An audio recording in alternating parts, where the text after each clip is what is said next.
Siyempre, medyo baliw ako noon. Galing ang mga salitang ito sa Amerikanong si Roland Free matapos niyang maitala ang record ng bilis sa motorsiklo sa kapatagang asin ng Bonneville sa Estados Unidos.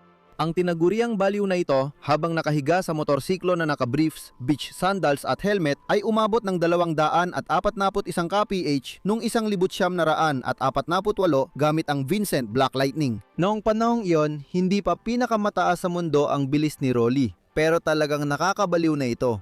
Para makamit niya yon, hindi lang motibasyon, kundi pati kaunting galit sa Harley Davidson ang kailangan. Noong 1923, niloko ng kumpanyang mula Milwaukee si Roland habang ginagamit niya ang kanilang motorsiklo sa laban. Hindi nalimutan ni Rolly ang pangyayaring iyon at noong 1948, tinalo niya ang 11 taong record ni Joe Petrali na lumaban gamit ang Harley Davidson. Dito ko naisip simulan ng episode na ito.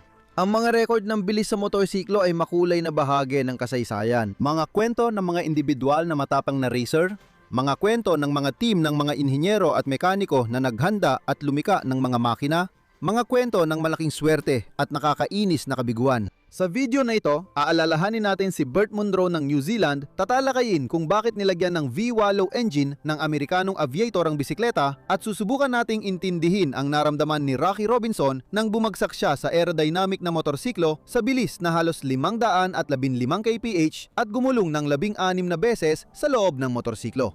Aalamin natin kung paano nagamit ang butas sa FIM rules para maklasipika ang jet engine na bulid bilang motorsiklong may sidecar. Inanyayaan ko kayong makinig tungkol sa mga record ng bilis ng motorsiklo. Nasa channel kayo ng Crash Moto. Magandang panonood!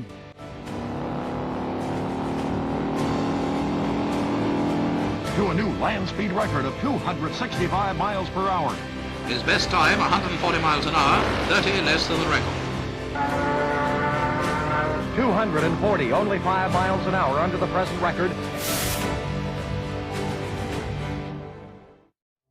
Ang bilis at iba't ibang paraan ng pagsubok sa bilis ay hindi maihihiwalay na bahagi ng pag-iral ng sibilisasyong tao sa halos buong panahon ng kanyang pag-iral. Ang bilis, kahit saan nandyan ito. Maaring nagsimula ito nung sinaunang panahon nang hinahabol ng mga unang mga ngaso ang megafauna sa panahon ng yelo. Siguro dong may mas mabilis at mas mababagal na individual. Ang pagiging palaban ay likas na sa Homo sapiens. Nang lumaon, napaamo ng tao ang maraming hayop at maliban sa takbuhan, nadagdad ang iba't ibang karera tulad ng karera ng karwahe. Nagpaligsahan din ang mga tao kung sino ang pinakamabilis sa bangka, ski at pagbabuta. Noong ika-18 at ika-19 na siglo, bumilis ang pag-unlad at naging abot kamay ng tao ang mga technical na bagay tulad ng bisikleta, tren, kotse, motorsiklo, motor na bangka at eroplano. Pumasok din dito ang walang katapusang pagtatalo kung sino ang mas mabilis. Mahirap sabihin kung kailan naitala ang unang record ng bilis sa motorsiklo. Kung iisipin, ang unang motorsiklo na ginawa kapag pinaandar at umabot sa kahit anong bilis, gaano man ito kabagal, ay otomatikong naging record holder. Tama, kinikilala si Gottlieb Daimler bilang ama ng unang motorsiklo na siya ring unang nilagyan ng internal combustion engine. Bago pa si Daimler, may naunang steam-powered na motorsiklo. Noong 1867 ikinabit ng Amerikanong si Sylvester Howard Roper ang maliit na steam engine sa bakal na bisikletang tinawag na bust shaker. Hindi mapakali si Sylvester sa tanong kung gaano kabilis tatakbo ang kanyang lika. Sigurado akong tinanong din ng Frances na si Guillaume. Pero ang parehong tanong sa Paris nung taon ding yun, nang ilipat niya ang bisikletang disenyo ni Pierre Michaud sa steam power. Ngunit si Sylvester Roper ang unang tinaguriang demonyo ng bilis at martir sa mundo ng motorsiklo. Si Roper ang patron saint ng mga motorsiklo at namatay dahil sa parehong kasalanan ng mga biker, uhaw sa bilis. Noong unang Hunyo 1876 ang matandang si Roper na 73 taong gulang ay hinilingang ipakita ang bagong bersyon ng kanyang sariling likang sasakyan. Ang kanyang motorsiklo ay may reputasyon bilang pinakamabilis na sasakyang may gulong, kayang umakyat sa anumang burol at lampasan ng kabayo. Inanyayahan si Silvestre na magpakitang gilas sa Charles River Speedway, isang kahoy na karerahan ng bisikleta sa Massachusetts. Nilampaso niya ang lahat ng kalahok sa bisikleta, umaabot sa 60 kilometro kada oras ang bilis. Pagkaraan ng ilang ikot, napansin na bumagal at medyo natumba si Roper. Nang lumapit siya sa support team, bigla siyang bumagsak na wala ng buhay sa mga kamay ng anak niya. Hindi na aksidente si Silvestre. Malamang dahil sa sobrang kaba ay inatake siya sa puso. Si Roper ang unang namatay na motorsiklista sa kasaysayan, ngunit hindi opisyal na record holder. Ngunit ang mga unang record sa motorsiklo ay dumating lamang nang medyo umunlad ng industriyang ito at lumitaw ang ilang unang tatak ng motorsiklo. Ang unang opisyal na record na kinilala ng International Motorcycling Federation o FIM ay naitala noong 1920 nang si Gene Euchre, sakay ng motorsiklong Indian, ay umabot sa bilis na 167.56 km kada oras sa Daytona Beach. Pero bago ang pangyayaring yon, merong ilang mga hindi opisyal na record. Mga kaibigan, ang ganitong mahahabang episode ay nangangailangan ng malaking pagsisikap. Mahirap at matagal ang pagkuha at pagsasama ng material. Kung nagustuhan ninyo ang video habang pinapanood, huwag mag-atubiling tulungan ang YouTube algorithm na i-promote ang kwento. Mag-like, mag-komento at ibahagi ito sa mga kaibigan. Ito ang pinakamadaling tulong para sa channel ko. Salamat! Napansin agad ng mga piyonero ng paggawa ng motorsiklo na epektibo ang pagsali sa karera at mga takbuhang pabilisan para makaakit ng mamimili at maipalaganap ang kanilang tatak. Sino ba naman ang ayaw bumili ng pinakamabilis na motorsiklo? Ang unang kilalang record ay hawak ng Amerikanong si Glenn Hammond Curtis, tagagawa ng makina, taga-disenyo ng motorsiklo at piyonero ng abyasyon. Noong malayong taong 1,900 at 3 gamit ang sarili niyang disenyo ng motorsiklo na may V-twin engine na may 1 litrong displacement at 4 na lakas kabayo sa Yonkers, New York, naabot ni Glenn ang bilis na 103 kilometro kada oras. Ito ang naging karaniwang bilis sa distansyang 1 milya. Pagkatapos ng 1 taon, noong 1904 nagtayo si Curtis ng mas malakas na racing motorsiklo na may kambal na silindro na may 5 kabayo ang lakas. Dinala niya ito sa Daytona Beach upang sumali sa speed trials. Natalo niya ang lahat ng record doon sa distansya mula 2 hanggang 10 milya na nagpakita ng average na bilis sa 10 milyang bahagi na 100 at 8.48 kilometro bawat oras. Kahanga-hanga ang unang tagumpay ng mga piyonero sa paggawa ng motorsiklo. Wala silang team ng inhinyero, designer, dynamometer o computer, lahat ay dahil sa sigasig. Ang mga piyesa at bahagi ay ginagawa nila mismo gamit ang kanilang sariling mga kamay at anumang pagkakamali sa kalkulasyon ay maaring maging dahilan ng kapahamakan sa mga susunod na pagsubok ng makina. Malayo na ang narating ng mundo sa ating panahon. Ngayon, kapag may sira ang makina mo, hindi mo na kailangang pumunta sa kamalig, magbuhos ng tunaw na bakal sa hulmang buhangin at kiskisin ang piyesa sa loob ng 1 linggo. Noong mismong taong 1905 tatalunin si Curtis ng isa pang bigutilyong mapangahas. Kilala ninyo, ang Pranses na si Henri Cessac. Naganap ang mabilisang karera noong Hulyo 27, 1905 at 5 bilang bahagi ng Brighton Speed Trials sa Brighton, United Kingdom. Tinakbo ni Cessac ang 1 kilometro sa loob ng 25.6 na segundo. Ibig sabihin, ang kanyang average na bilis ay umabot sa 100 at 40.6 na kilometro bawat oras. Pansinin ninyo, ang paligsahan ay sa format na 1 kilometrong takbuhan mula sa hinto, ibig sabihin mula ito sa hindi gumagalaw na estado. Ibig sabihin sa finish line, si Cessac ay tumatakbo ng 160 o baka 170 kilometro bawat oras. Sa huling resulta, nalampasan ni Henri lahat ng kalaban at naging record holder. Sumali si Cessac gamit ng Peugeot motorsiklo na may 1.5 litrong V-shaped makina na 14 kabayo ang lakas. Ang makinang ito ay 27 kilo at ang buong motorsiklo ay 50. Hindi baguhan si Henri Cessac, madalas siyang sumali sa mga karera mula pa noong unang lumabas ang mga motorsiklo gaya ng ipinapakita ng CP mula sa dayaryo noong ika-26 ng Disyembre taong 1901.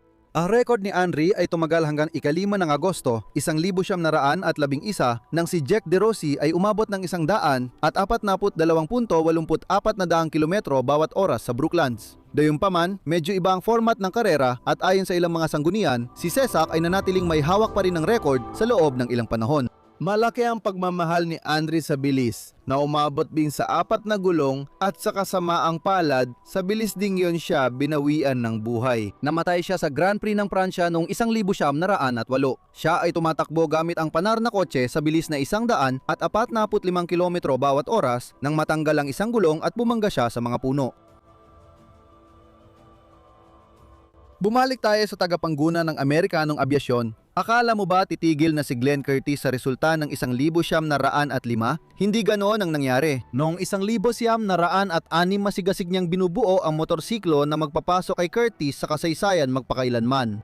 Pagsapit ng katapusan ng 1,906, handa na ang makina. Sa totoo lang, isang bisikleta na may motor, gaya ng karamihan sa mga motorsiklo noong panahong iyon. Anong motor ang naka-install dito?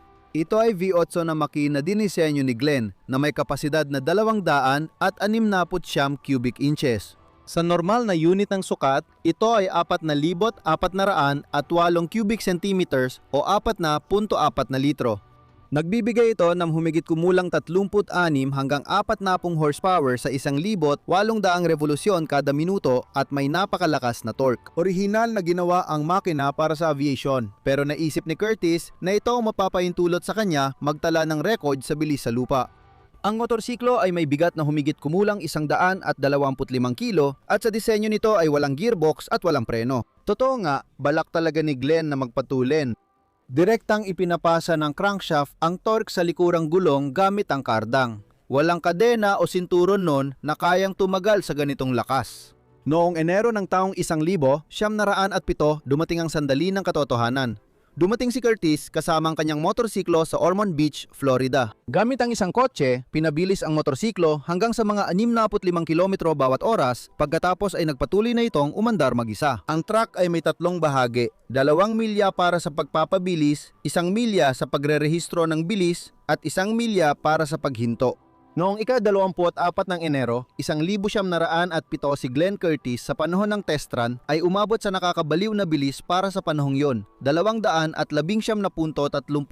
kilometro bawat oras. Ito ang naging konklusyon ng ilang nagmasid sa pagdaan sa sinukat na milya at nag-record ng oras. Nakuha ang bilang na ito sa pag-average ng resulta. Sa ikalawang takbo ng motorsiklo, nagsimulang masira ang mismong makina nito at bumaba ang bilis sa 145 kilometro kada oras. Hindi nakapagpatuloy si Curtis sa takbo dahil sa aberya at dahil test run lang ang pinakamagandang resulta, hindi ito opisyal na record. Pero hindi ito naging sagabal kay Glenn para maging pinakamabilis sa mundo. Tama ang dinig nyo, siya talaga ang pinakamabilis na tao sa mundo. Ang resulta na 211.31 kilometro bawat oras na nakuha gamit ang motorsiklong ito na may V8 ay naging pangkalahatang record kahit hindi opisyal sa lahat ng makinang nilikha ng tao noong panahong yun. Walang kahit anong kotse o tren na lokomotibo, pati na rin ang magsisimula pa lang na abyasyon ang umabot sa ganitong bilis. Noon, usap-usapan na kapag umabot ka sa 200 kilometro kada oras, hindi raw kakayanin ng katawan ng tao at puputok ang baga.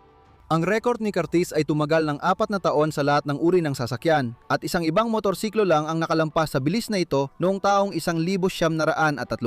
Ang motorsiklo ni Glenn Curtis ay maingat pa ring inaalagaan at nakadisplay sa Smithsonian Museum. Maglaan tayo ng ilang minuto para lumihis muna sa usapan tungkol sa mga racer, kanilang mga sasakyan at mga record ng bilis kahit magagamit pa rin ang huli. Kailangan nating maintindihan kung paano noong unang bahagi ng ika-20 siglo nasukat ng tama ang bilis sa mga record na karera. Para sa ilang mga manonood, hindi malinaw ang katumpakan ng mga resulta noon at iniisip ng ilan dahil wala namang speedometer noon sa mga motorsiklo, nakaduda-duda ang mga resulta at parang walang saysay ang mga ito. Pero ito ay isang maling akala. Mabilis na napagtanto ng mga unang karerista at ng mga kaukulang ahensya na inatasang magtala ng mga resulta ng karera na halos imposibleng matukoy ng eksakto ang bilis sa isang partikular na sandali. Ang antas ng teknolohiya noong panahong yon ay sadyang hindi nagpapahintulot na magawa ito. Kaya naghanap sila ng ibang paraan para eksaktong masukat ang distansya at ang oras ng pagdaan dito. Halimbawa, noong taong 1,862, marunong na silang sukatin ang oras ng may katumpakan hanggang ika-5 bahagi ng 1 segundo. Ang chronophotography na naging basehan ng photo finish ay lumitaw noong 1887 nang likhay ng Pranses na doktor na si Etienne Jules Marey ang chronophotograph na pinagsama ang pagsukat ng oras at pagkuha ng larawan. Noong 1874 siya rin ang nag-imbento ng slow motion na kayang kumuha ng 700 frames kada segundo. Ang mga tagumpay sa agham at teknolohiya ang nagbigay daan para maisagawa ang mga takbong, flying kilometer at flying mile na nagsisimula mula sa pagkakahinto. Sa finish line, sinusukat ng mga espesyalista ang oras na ginugol para matahak ang distansya. Sa ganitong paraan, natala ng record si Henry Sisap.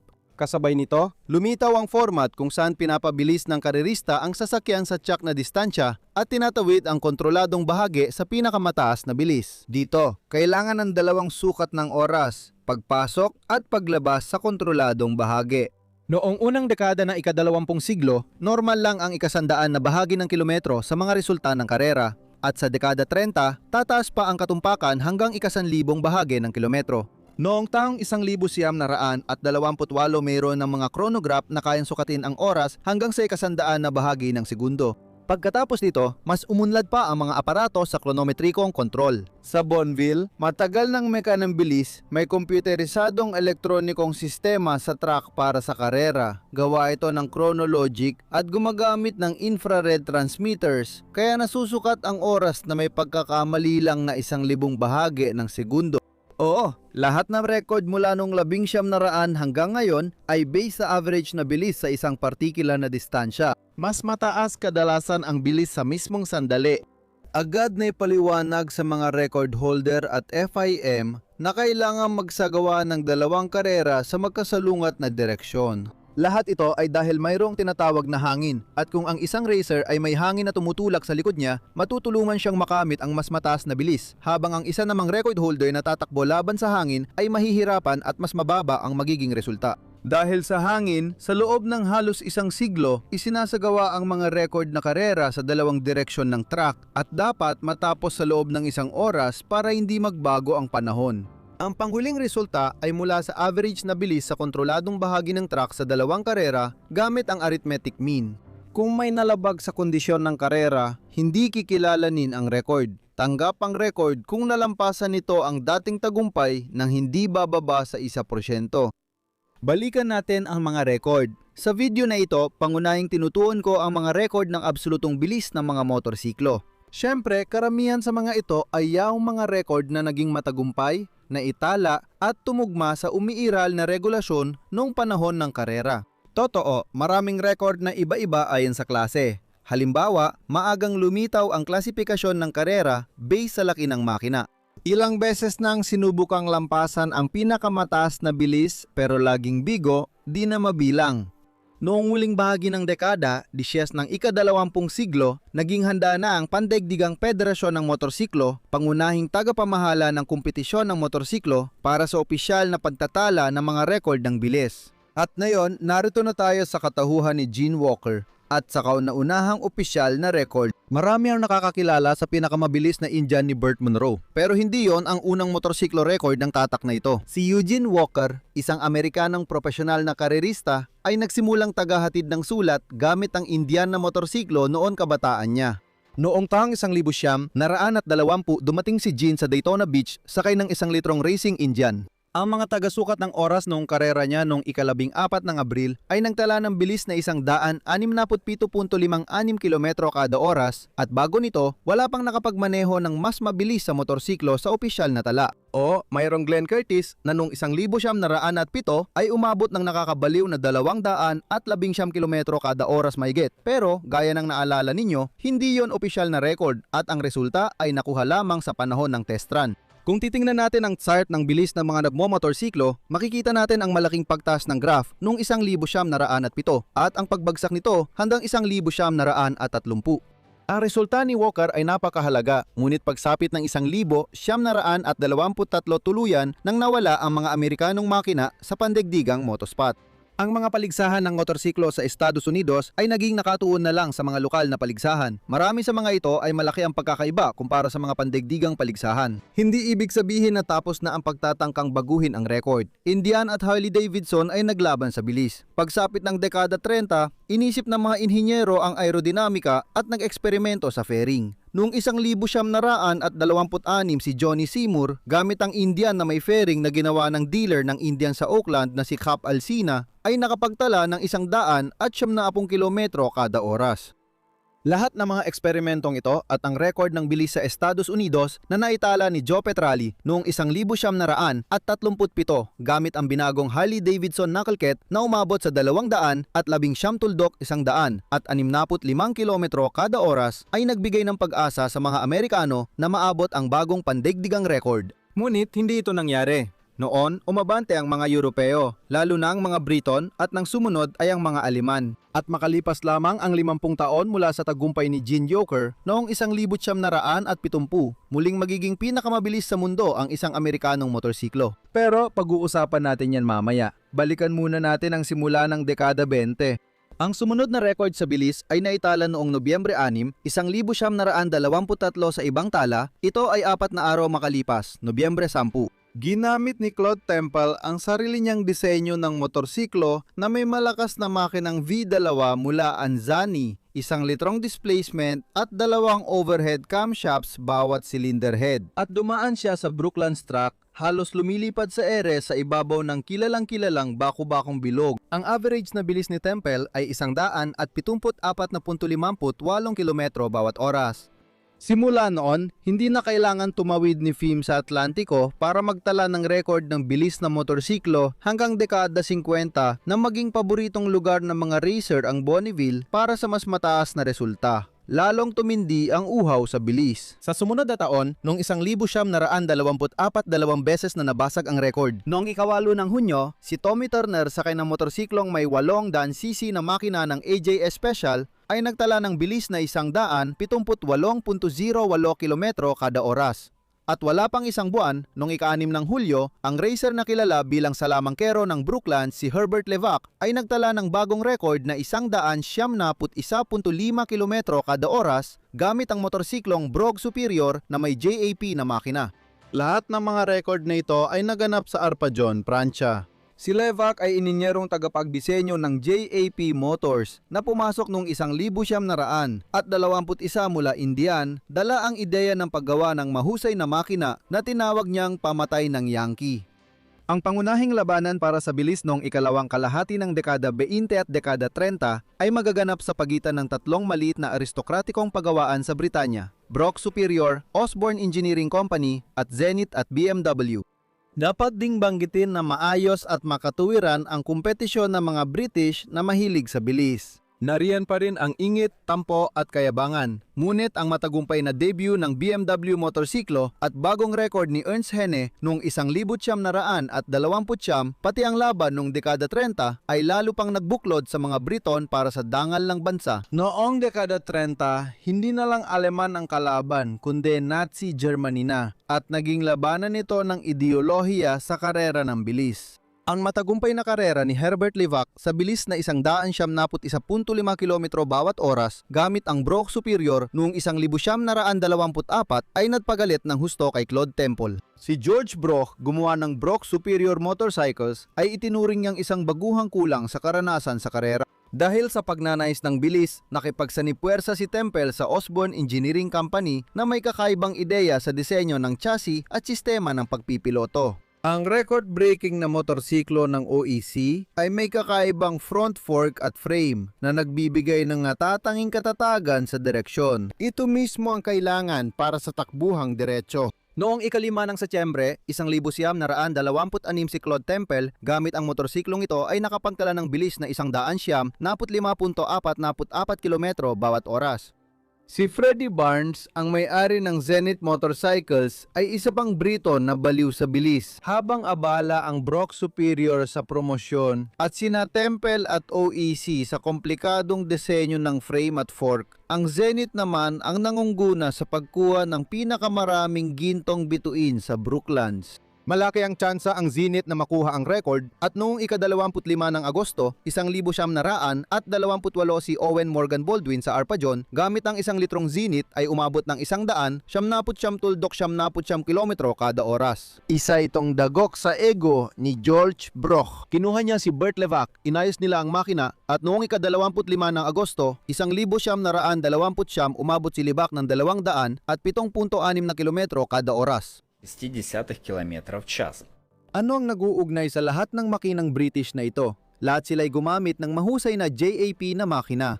Ang pinaka-top na makina ay ang Jap Tor, ngunit kahit ang perpeksyon ay may hangganan. At para sa malaking naturally aspirated na V-twin, 210 km kada oras at mga 50 hanggang 55 kabayo, ang pinakamataas na lakas ay ang kanilang limitasyon. Kailangan ng mga bagong solusyon. Lumabas ang unang prototype ng fairing na nagpaganda sa aerodynamics ng makina. Para dagdagan ng lakas, gumamit na rin ng forced induction ang mga makina. Mga 2 taon nang nakalipas nang lumabas ang episode ng forced induction motorsiklo sa channel ko. Inirerekomenda ko ito sa interesado. 3 linggo matapos ang bagong record ni Burt Levac, natapos ang pamamayani ng mga Briton sa absolute record dahil sa bagong manlalaro. Pumasok sa eksena ang Aleman na henyo. Noong ika-11 ng Setyembre, 1929 si Ernst Jacob Henne sakay ng BMW WR 700 at 50 ay nagpakita ng bilis na 216 tuldok 75 km kada oras sa track sa Ingolstadt, Alemanya. Ito ang unang matagumpay na paggamit ng motorsiklo na gumamit ng supercharger sa makina para dagdagan ng lakas. Ang pagdating ng mga Aleman at teknolohiya ng BMW ay nagpahinto sa alitan ng mga Briton at pinagbuklod sila para sa paghihigante. Ngayon, sina Temple, Braff, Levac at iba pa ay mas handang makipagtulungan para makamit ang pangkalahatang tagumpay ng Britanya. Noong ika-31 ng Agosto taong 30, si Joseph Wright sa Pransya ay nabasag ang record ni Ernst Henne gamit ang motorsiklong OUISE Temple Jap. Naabot niya ang bilis na 220.9 na kilometro bawat oras. Kilala ang karerang ito dahil nalampasan nito ang di-opisyal na record ni Glenn Curtis. Kinailangan ng 23 taon bago makagawa ng mas mabilis na 2 gulong sasakyan kaysa sa Curtis V8. Ang taong 1930 ay naging napakapuno ng mga pangyayari. Nagsisimula pa lang ang mga Aleman umarangkada at noong Setyembre 21 bagong record na 221 tuldok 67 kilometro bawat oras ang naitala ni Henne. Noong ika-6 ng Nobyembre, si Joseph Wright sa Cork Island gamit ang Zenith ay umabot sa bilis na 242.50 na kilometro bawat oras. Ang pagpupursiga ng mga Briton sa lahat ng palatandaan ay lalo lamang nagpasigla sa mga Aleman. Pagsapit ng kalagitnaan ng dekada 30, nag-invest ng malaking pondo sa sports, kabilang ang auto at motor racing, ang mga Nazi na noon ay nasa kapangyarihan na. Pero kung sa ganitong pananaw, hindi rin dapat balewalain na ang mga demonyo ng bilis mula mahamog na Albion ay may sarili ring mamumuhunan. Ang sumunod na 4 na record ng bilis sa motorsiklo mula 1,932 hanggang 1,936 ay pagmamay-ari ng BMW.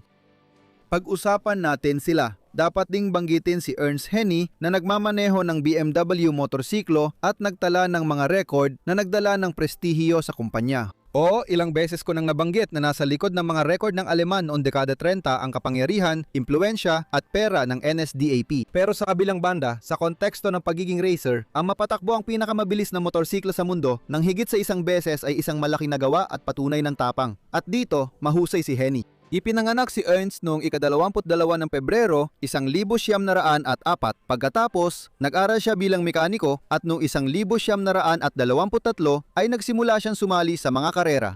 Ang unang motorsiklo na ginamit niya sa karera ay ang Megolo, isang kakaibang makina na may makina sa harapang gulong. Sa motorsiklong ito, ikatlo agad si Henne sa kanyang unang karera. Talented talaga ang binata. Noong 1926, naging kampiyon na siya ng Germany sa 500 kubiko na klase at makalipas ang isang taon sa 750 kubiko na klase naman. Noong panahong iyon, nanguna ang BMW sa motorsiklo sa Germany at si Ernst ang pinakamahusay nilang racer. Narinig yun na ang tungkol sa una at pangalawang world record ni Henne noong 1929 at 1930. Noong ika-2 ng Nobyembre, 1932 si Henne gamit ang BMW WR 700 at 50 ay nagtakda ng bagong world record sa bilis na 244.4 na kilometro kada oras. Ang karera ay ginanap sa paligid ng bayan ng Tat sa Hungary. Mababasag ni Henne ang sarili niyang record makalipas ang 2 taon. Noong ika-30 ng Oktubre, 1934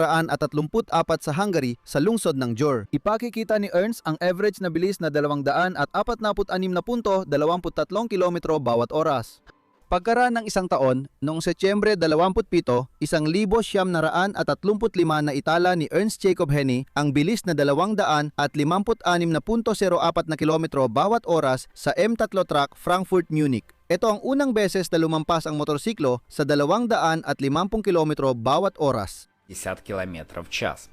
Ang ika-4 na sunod na record ni Henne ay itinakda niya sa parehong track na M3 noong ika-12 ng Oktubre, 1936, ngunit gamit na ang ibang motorsiklo. Ang modelong WR750 na may kompresor ay naubos na ang lakas nito at pinalitan nito ng bagong RS 255 na mayroon ding supercharger. Ang makina nito ay may kapasidad na 500 kubiko kumpara sa 750 ng naunang modelo. Ngunit ito ay mas bago, may mas makabagong disenyo at mas mataas na power. Ang bilis ay umabot ng 272.11 kilometro bawat oras.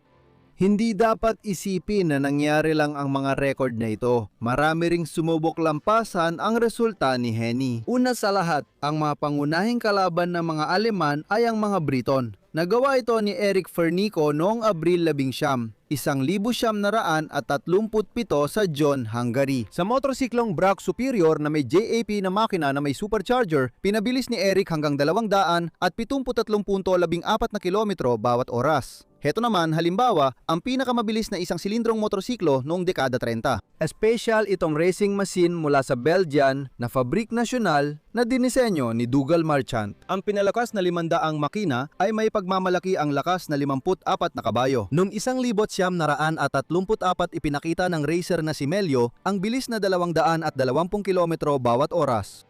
Ang sumunod na absolutong record ng bilis sa motorsiklo noong ika-21 na Oktubre, 1937 ay itinakda ng mga Italyano. Hindi pa malinaw kung naging sorpresa ito sa mga Aleman at Briton. Matatag ang tradisyon ng inhinyeriya ng motorsiklo sa Italia at noong huling dekada 30, nagsimula na rin mag-eksperimento ang mga inhinyero sa supercharging. Ang racer na si Piero Taruffi sakay ng aerodynamic na motorsiklo na Gilera na may 500 kubikong inline 4 sa track ng Serenissima sa pagitan ng mga bayan ng Brescia at Bergamo ay nagtala ng bilis na 274.18 kilometro bawat oras. Ito ay naging bagong pandaigdigang record na tumagal ng 38 araw.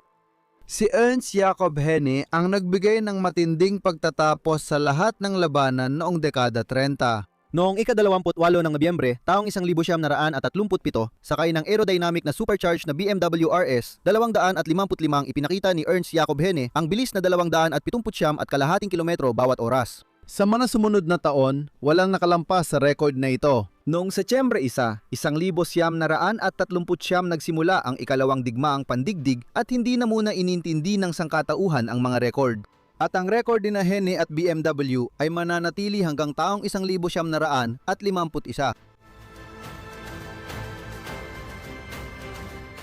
Nakaapekto ang ikalawang digmaang pandigdig sa pagdaraos ng mga pandigdigang paligsahan. Pagkatapos nito, kahit ang mga bansang di gaanong naapektuhan ay ilang taon din bago nakabawi sa mga nangyari. Sa US, mas mabilis silang nakabawi. Napansin agad ng adrenaline junkies na ang motorsiklo ang solusyon sa kanilang hinahanap. Patuloy ding inangad ng mga profesional na atleta ang bilis. Tulad ni Rolly Free, ang taong may maikling kasaysayan ng record na binanggit ko sa simula ng episode na ito. Nagset si Roland ng kahangahangang record. Naka-swimming trunks, sapatos at helmet siya habang nakahiga sa motorsiklong Vincent. Ito ang naging record ng bilis ng motorsiklo sa Amerika, pero hindi pa rin nalampasan ni Free ang pre-war na record ni Ernst Henn. Alam nyo ba kung ano ang pinakakamangha-mangha dito? Matapos ang digmaan, muling itatala ng mga Aleman ang record sa bilis ng motorsiklo kahit natalo at nawalan sila ng mga eksperto at nasira ang bansa.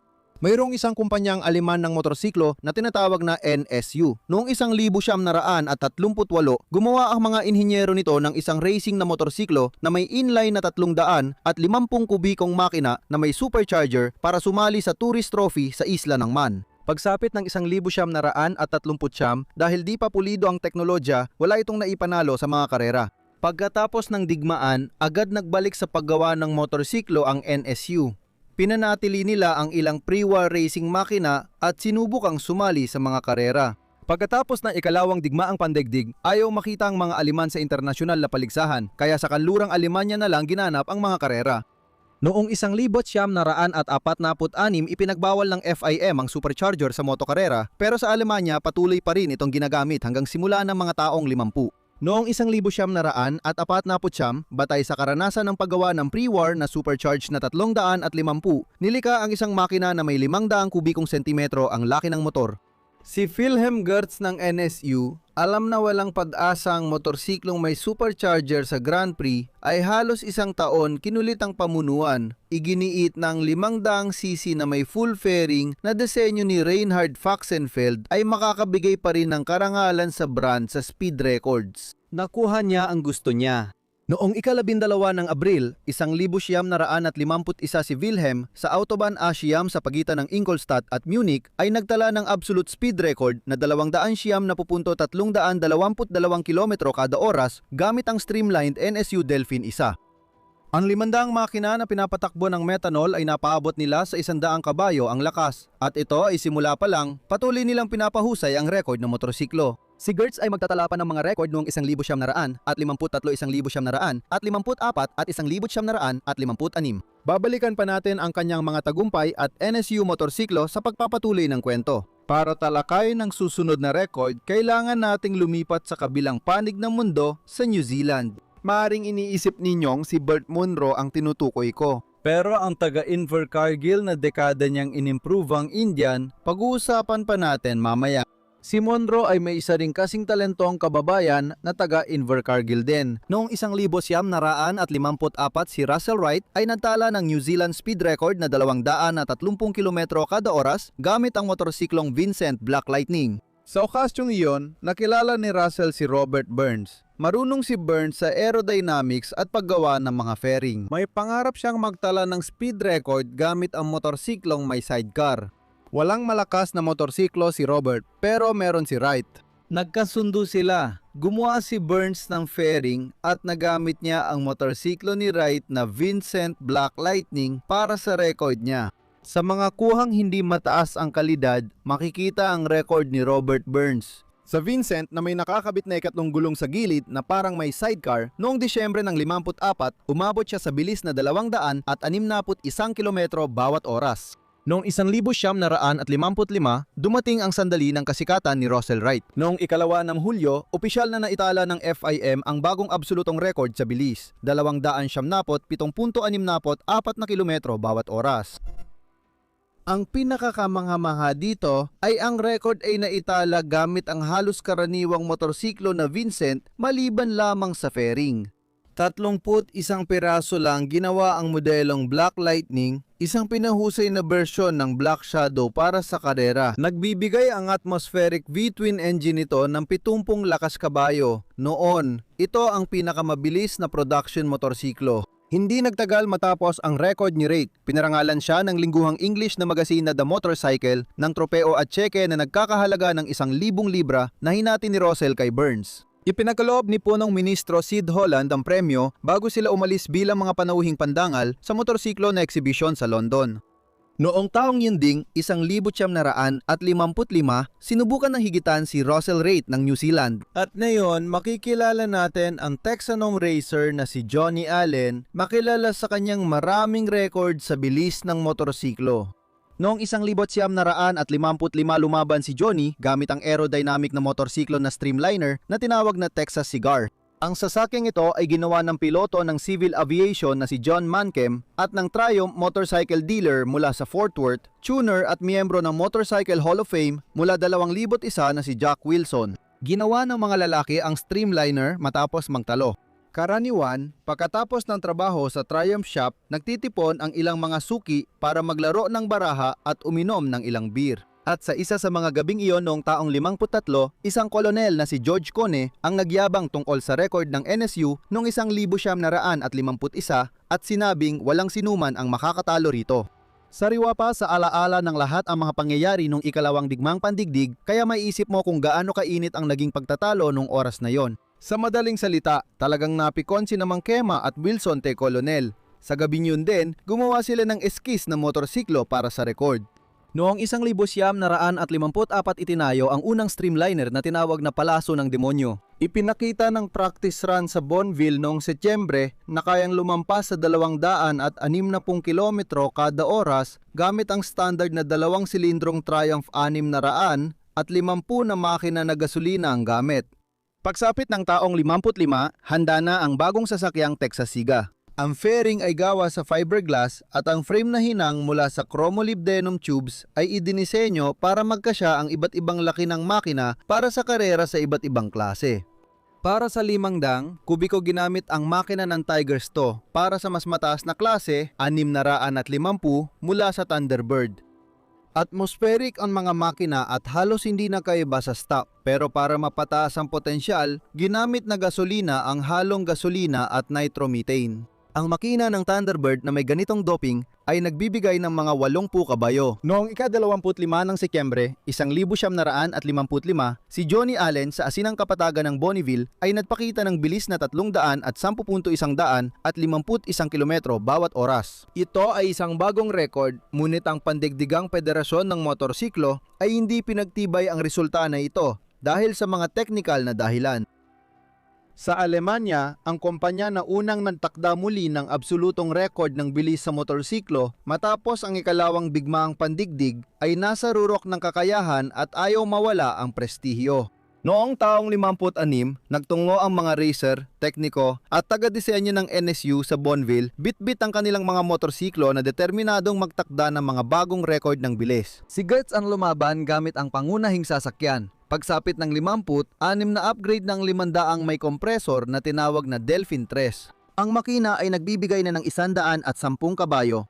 Noong ikalawa ng Agosto taong 56, pinaabot ni Wilhelm Gertz ang bilis ng Germanong sasakyan sa 347 kilometro bawat oras. Mas mababa ito sa di-opisyal na record ni Johnny Allen ng Texas pero kinilala ng FIM at naging opisyal na record. Pero makalipas ang 2 araw, noong ika-4 ng Agosto, nalampasan ni Gertz ang sarili niyang record, pinabilis niya ang ikatlong Delphin hanggang sa 338 at 772,000 bahagi ng kilometro bawat oras. Ito ang unang pagkakataon na nalampasan ng motorsiklo ang 200 milya bawat oras. Bukod sa record ni Gertz, dapat ding pag-usapan ng iba pang NSU Streamliner. Noong unang bahagi ng dekada 50, sumali sa kumpanyang Aleman ang talentadong designer at racer na si Gustav Adolf Baum, ang masayahing may balbas. Tulad ni Gertz, ilang taon bago nito, nagmungkahi rin siya ng konsepto ng mga record na motorsiklo. Ang ideya ay ilagay ang racer na nakahiga ng patihaya sa loob ng sasakyan, kaya nabawasan ng malaki ang taas ng sasakyan. Kung ang Delphin ay may taas na 104 sentimetro, ang linya ng Baum ay 72 hanggang 75.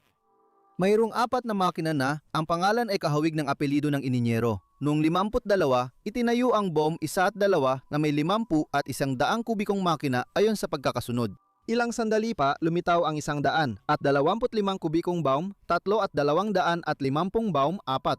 May 11 record ng bilis ang mga makinang ito sa kani-kanilang klase. Ang 50 kubiko ay napaabot sa bilis na 176 na kilometro kada oras. Ang 100 kubiko ay may hawak na record na 222 kilometro kada oras. Ang 125 kubiko ay umabot ng 242 kilometro kada oras. Ang 250 kubiko na may 44 na lakas kabayo na Baum 4 ay napaabot ng 320 kilometro kada oras. Nagkaroon ng aksidente kaya hindi kinilala ang record.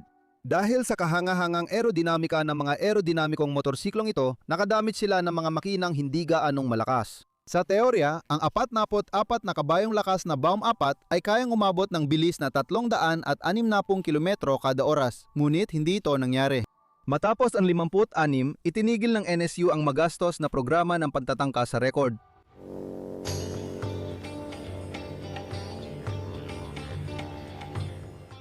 Hindi tumigil si Johnny Allen ng Texas sa papapabilis ng Texas Siga at patuloy siyang hinamon ng record ni Hertz sa NSU.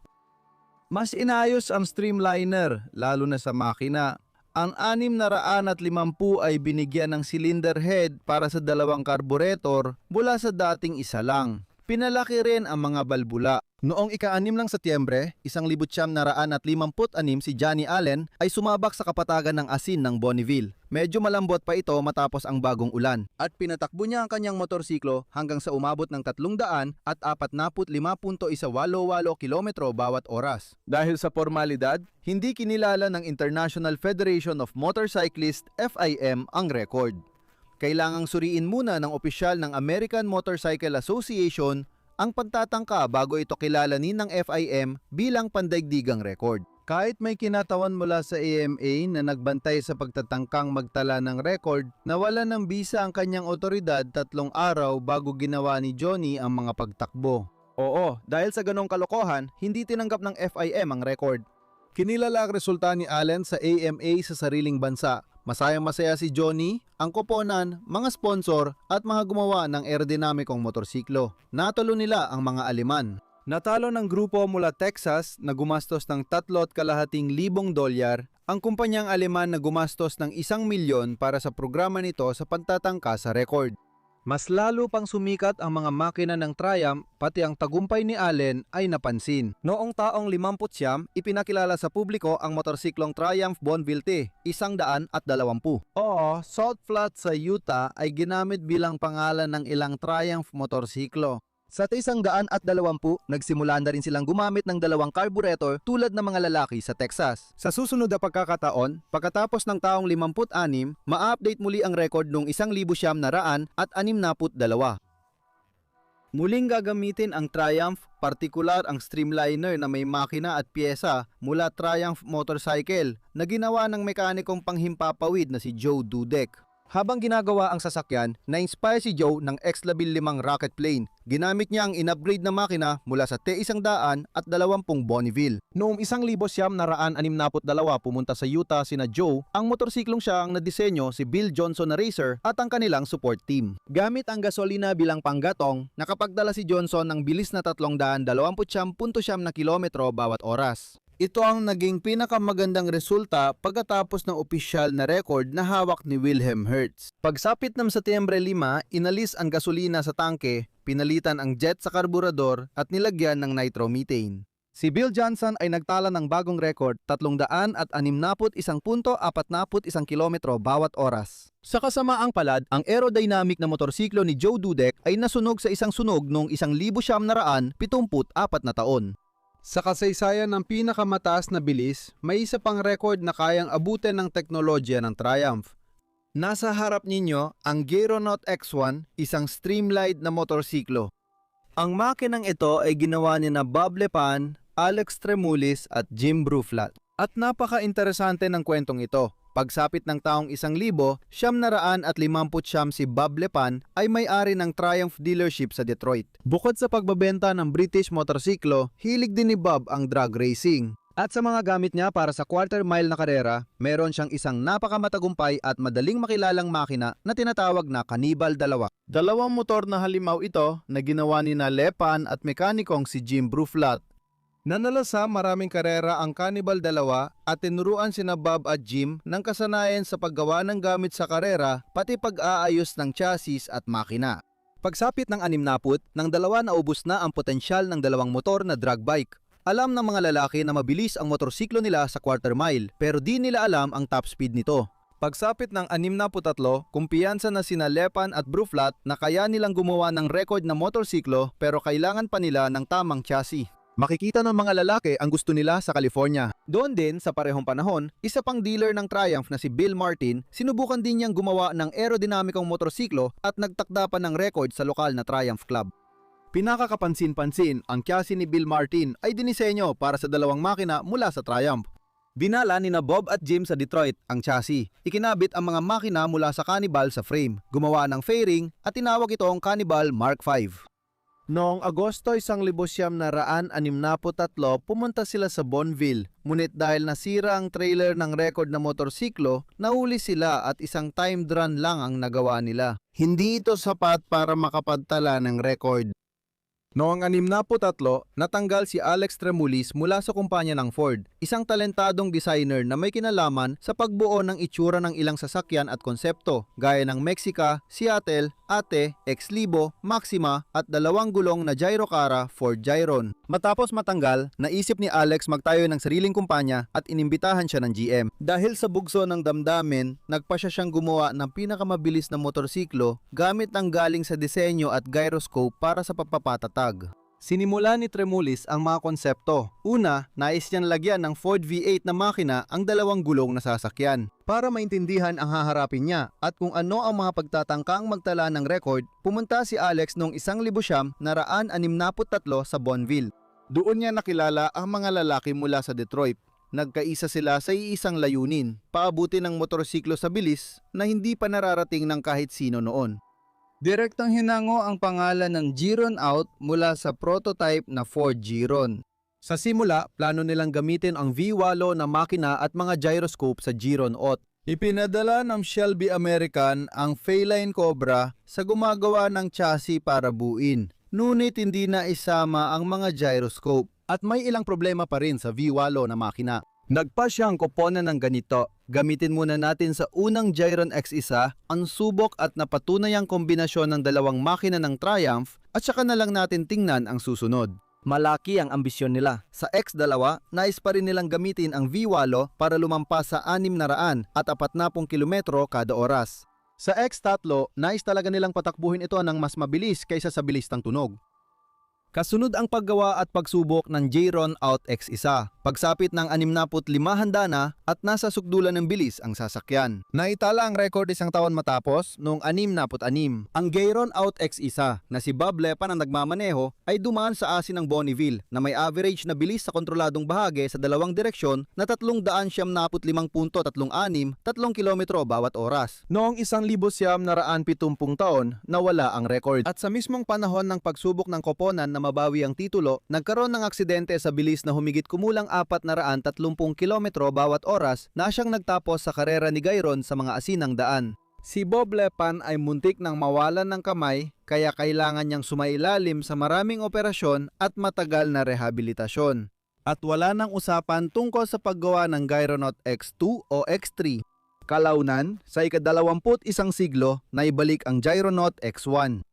Makulay ang pamamayani ng teknolohiya ng Triumph, ngunit pagdating ng dekada 70 hanggang 90, ang labanan ay sa pagitan na ng mga makinang Hapones at Harley Davidson. Ikuwento ko ito sa inyo sa susunod na kabanata. Pero bago yon, balikan muna natin ang alamat na motorsiklista at record holder mula New Zealand, si Bert Munro at ang kanyang pinakamabilis na Indian. Dahil noong taong 66, habang naghahanda para sa takbo ang koponan ng Gironaut sa isa sa mga tolda, naroon din malapit si Bert. Ayan siya, kausap niya ang piloto ng Gironaut X1 na si Bob Lepan. Si Bert Munro ng New Zealand ay tanyag sa mga mahilig sa motorsiklo at may dahilan nito. Ang kwento niya at ang record sa India na motorsiklo ay kahanga-hanga at nakaka-inspire. Ipinanganak si Bert noong 1879. Naging bahagi ng buhay niya ang motorsiklo sa edad na 16 at sa 20, mabilis na siyang tumatakbo sa lokal na racetrack. Noong 1920 sa edad na 21, binili ni Bert ang motorsiklong magtatakda ng kapalaran niya na Indian Scout. Orihinal, ito isang hindi masyadang mabangis na motorsiklo na may 600cc makina, 3 bilis na transmisyon at max na bilis na 70 kilometro kada oras. Sinimulan niyang baguhin ang kanyang Indian noong 1926 at patuloy itong ginawa ni Bert sa loob ng 40 taon. Gumagawa siya ng mga piston, balbula at unti-unting pinapalaki ang kapasidad ng makina. Hanggang sa noong taong 67 ay naabot niya ang ruro. Ang opisyal na record ni Munro ay 276.25 na kilometro bawat oras. Gayunpaman, noong kwalifikasyon sa taong 66, si Bert ay umabot sa di-opisyal na bilis na 340.1.2 kilometro bawat oras. Hindi pa rin natatalo ang record ni Munro. Ang kanyang Indian Munro Special na motorsiklo na inabot ng 4 na dekada sa pag-modify, ang pinakamabilis na may naturally aspirated engine na hanggang 1,000 cc. Ang mga pagsisikap at tagumpay ni Bert ang naging batayan ng pelikulang ang pinakamabilis na Indian sa mundo noong 2005 na pinagbidahan ni Anthony Hopkins. At pati na rin ang mas naunang maikling dokumentaryong pelikula noong 1971 na Bert Munro, Alay sa Diyos ng Bilis. Sa totoo lang, pareho ang direktor ng dalawang pelikula na si Roger Donaldson at parehong magaganda ang dalawang pelikula. Gayunpaman, may hindi pagkakatugma sa pelikulang ang pinakamabilis na Indian sa mundo. Para sa presentasyon, ipinakita sa pelikula na isang beses lang pumunta si Munro sa Bonneville pero hindi ito totoo. Pinagsama nila sa isang tuloy-tuloy na kwento sa pelikula ang mga pinakakapanapanabik na sandali sa buhay ni Munro mula sa iba't ibang taon. Unang nakarating si Bert sa Salt Flats ng Utah noong 1957. Bago pa yon, nagtatala na siya ng mga speed record sa New Zealand. Namalaman niyang ang kapatagang ito sa Amerika ang meka ng bilis, nagsimula siyang maghanda para sa karera rito. Sa pagtatangkang mag-record, darating siya sa Speed Week noong 62. At mula sa sandaling iyon, si Monroe ay magiging regular na kalahok sa Bonneville, dumarating taon-taon hanggang sa taong 71. Taon-taon, sinisikap niyang ilabas ang lahat ng kaya ng kanyang motorsiklo. Noong 1975, ginawa niya ang kanyang ika-14 at huling pagpunta sa Bonneville bilang isang manonood. Noong 2006, isinama ang alamat na ito sa Motorcycle Hall of Fame ng American Motorcyclist Association. Mas malalaman nyo ang kasaysayan ni Bert Monroe at ng Indian niyang motorsiklo sa isang hiwalay na video sa channel ko. Narito ang paalala para dito. Kapag umaharurot ka sa motorsiklo sa kapatagan, 5 minuto ng buhay mo ay mas kapanapanabik kaysa sa buong buhay ng maraming tao. Oo, napakagandang sandali ang mga yan. Mula noong 1970 hanggang dekada 90, ang labanan ay umiikot sa pagitan ng mga sasakyang may makinang Hapones at makinang Harley. Pero kung titingnan sa ibang anggulo, ang labanan ay naganap sa pagitan ng mga Amerikano. Don Vesco, Kel Rayborn, Dave Campas. May mga kopo nang mas pinili ang makina ng lokal na tagagawa, ang Harley Davidson, habang ang iba naman ay gumamit ng mga makina mula sa mga higanteng Hapones sa motorsiklo. Hindi direktang naglaban ang Yamaha, Honda, Suzuki at Kawasaki para sa absolute speed record ng motorsiklo. At kung dati ang bilis ay naabot ng mga makinang, hindi naman gaanong naiba sa mga karaniwang modelo o kahit sa mga racing version ng kanilang panahon, unti-unti ay napunta ang pamumuno sa mga espesyal na ginawang sasakyan. Tara't lumipat tayo sa unang record ng dekada 70. Nakuha ito ng Amerikanong negosyante at karerista sa motorsiklo na si Don Vesco. 3 beses nag-update si Vesco ng absolute speed record sa motorsiklo at bawat record niya ay lumampas sa simbolikong numero. Sa unang pagkakataon, nalampasan niya ang tila imposibleng hangganan na 250 milya bawat oras. Sa pangalawang pagkakataon, naabot niya ang 300 milya bawat oras. At sa ikatlong pagkakataon, nalampasan niya ang hangganan na 500 kilometro bawat oras. At pag-usapan natin ang lahat ng ito ng sunod-sunod.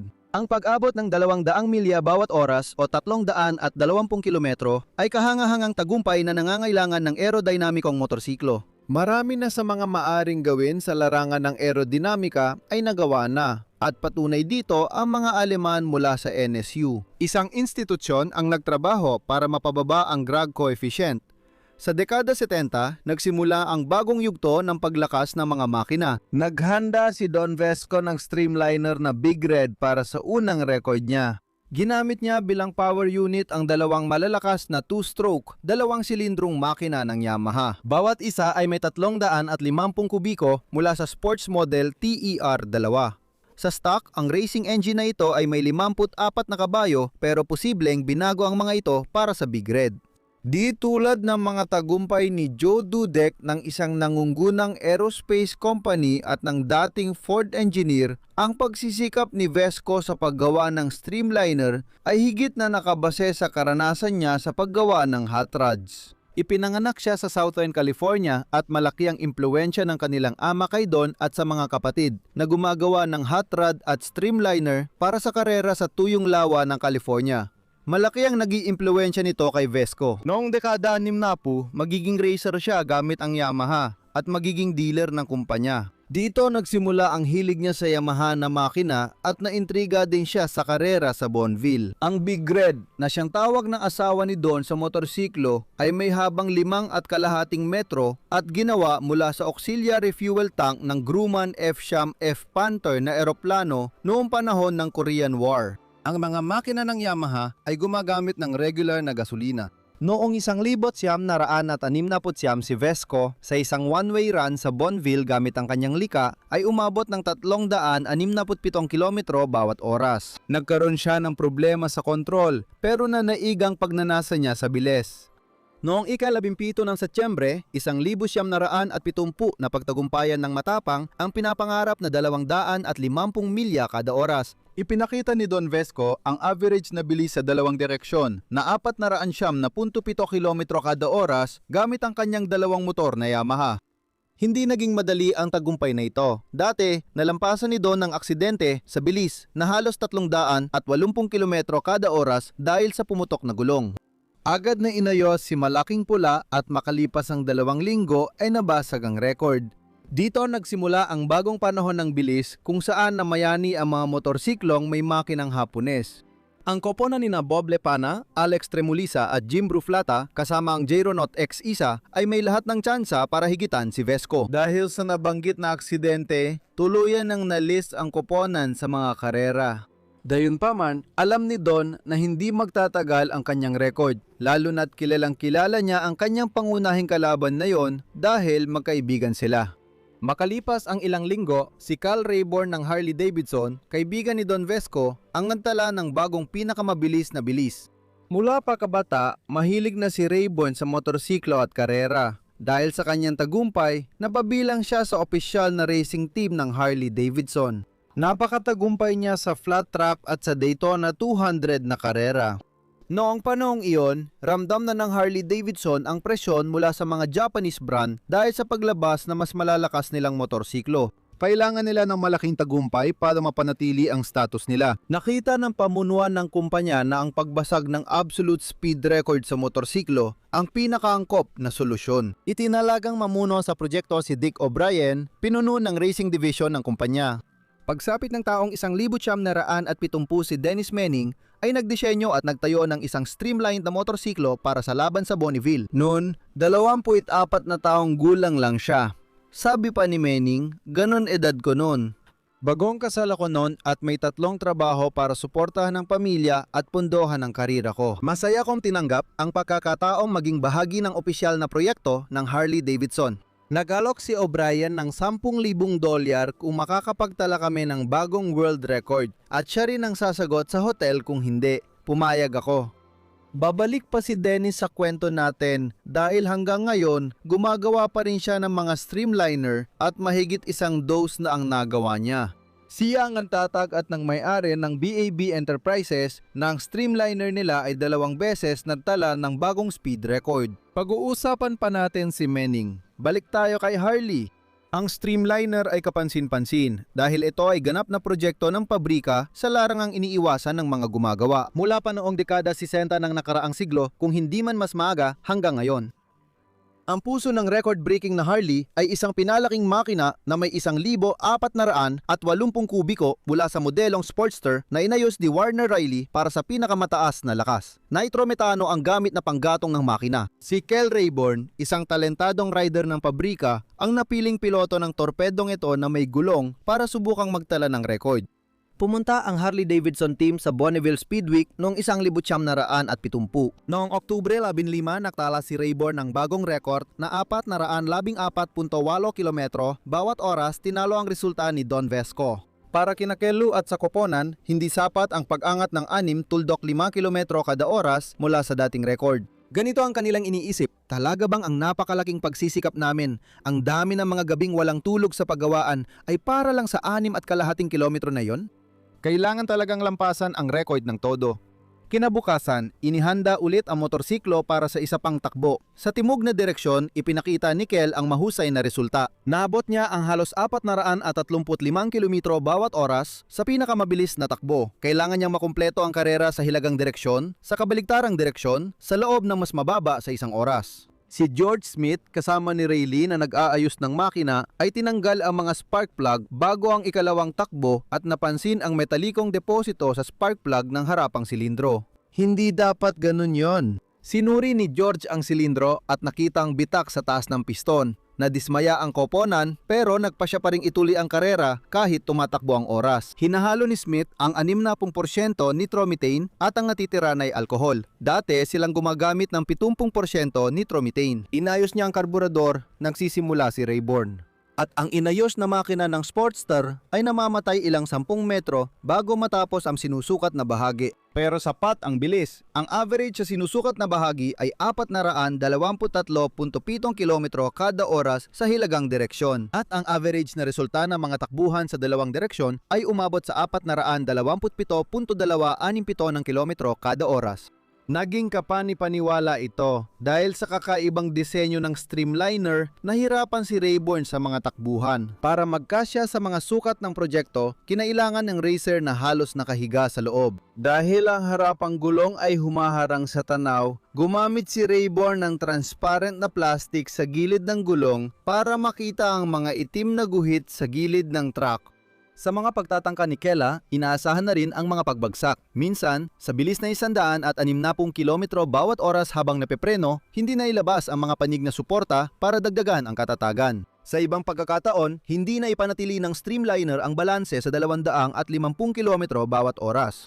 Ang unahang gulong ay laging kumakabig-kabig sa matataas na bilis. Nalutas ito ng lagyan ng dalawang tingga na tig-18 kilo sa bawat gilid ng gulong. Nasuwerte ang racer dahil agad na ayos ng koponan ng sasakyan at nakapagdagdag ng mga pagbabago sa disenyo. Nakuha rin nila ang record.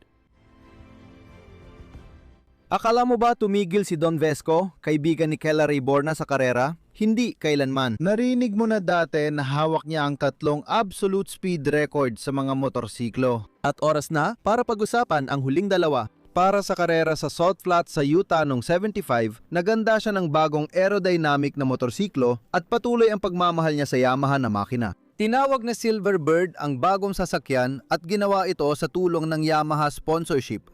Kinuha ni Vesco ang 4 na silindrong 2-stroke na makina mula sa Yamaha TZ, 700, inilagay niya ang mga ito sa frame at sa huli ay nakakuha siya ng kabuuang displacement na 1,300 at 70 kubiko at humigit kumulang 240 kabayo ang lakas. Noong ika-28 ng Setyembre 75, naabot ni Don ang pinapangarap na bilis ng marami na sumubok magtala ng record. Nalampasan niya ang hangganan na 300 milya bawat oras at ang resulta ay 487.515 kilometro bawat oras na 2.9 na milya ang mas mataas kaysa sa pinapangarap na bilang. Mananatili ang record hanggang Agosto 28, 1,978 nang ito'y baguhin ni Don Vesco. Pagsapit ng 1,100 at 78, nagtayo si Don ng mas baliw pang aerodynamic na motorsiklo. Tinawag niya itong Lightning Bolt. Pinili ni Vesco ang 2 makina mula Kawasaki KZ-1000 para sa disenyong ito at nilagyan ng turbo. May mga puli sa makabilang dulo ng crankshaft ng parehong makina at pinagdugtong ang mga ito gamit ang belt drive. Noong Agosto ng taong 1,978, nantala si Vesco ng record sa Lightning Bolt, 577 kilometro bawat oras. Ito ang unang pagkakataon na umabot sa mahigit 1,000 kilometro bawat oras ang bilis ng motorsiklo. Pagkalipas ng 1 buwan, bumalik muli si Don sa Bonneville at sa isang takbuhan sa isang direksyon, nagtala siya ng bilis na 536.0 na kilometro bawat oras. Gayunpaman, hindi niya nagawang gawin ang takbuhan pabalik kaya hindi opisyal na kinilala ang record. Ang resulta na 500 na may kaunting dagdag na kilometro ay mananatiling record ng absolutong bilis hanggang taong 1,970. Ibig sabihin, 12 taon. Matapos ang Lightning Bolt, gumawa si Vesco ng isa pang aerodynamic na motorsiklo na may 2 turbocharged na 6 na silindrong mga makina ng Kawasaki. Malamang mula sa Z1300 nung unang bahagi ng dekada 80. Pero ang aerodinamikong motorsiklong ito ay hindi para magtala ng bagong speed record. Simula huling dekada 80, nakatuon na si Vesco sa mga record ng bilis ng sasakyan. Partikular, kilala siya sa kanyang record gamit ang sasakyang Turbinator 2. Noong 2018, ipinakita ni Vesco sa raketang may gulong na ito ang average na bilis na 810.03 kilometro bawat oras sa isa sa mga takbuhan.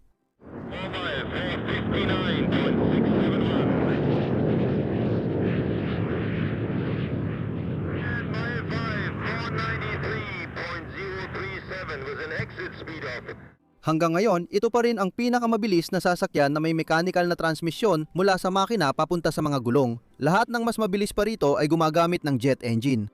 Sumunod, nakuha ng Amerikano na si Dave Campas ang record sa motorsiklo gamit ang sasakyang may 2 Harley Davidson na makina. Ang motorsiklo ay tinawag na Easy Riders Streamliner. Bata pa lang si David Campas nang bilhin niya ang unang Harley Davidson at sumali sa karera ng bilis. Ang maagang hilig na ito ang nagbunsod ng habambuhay na pagmamahal niya sa pagmamaneho at karera at sa loob ng mga dekada nanatiling tapat si Campas sa Harley Davidson. Noong 1990 sa sikat na asinang lawa ng Bonneville sa Utah, tuluyang naitala ni Campas ang kanyang pangalan sa kasaysayan ng motorsiklo. Noong 1974 sumali si Dave sa prestihiyosong 200 miles per hour club, isang grupo ng mga racer na lumampas sa bilis na ito, isang bihira at kagalang-galang na tagumpay. Nagsimula ang record-breaking na motorsiklo project bago pa sumapit ang taong 1990.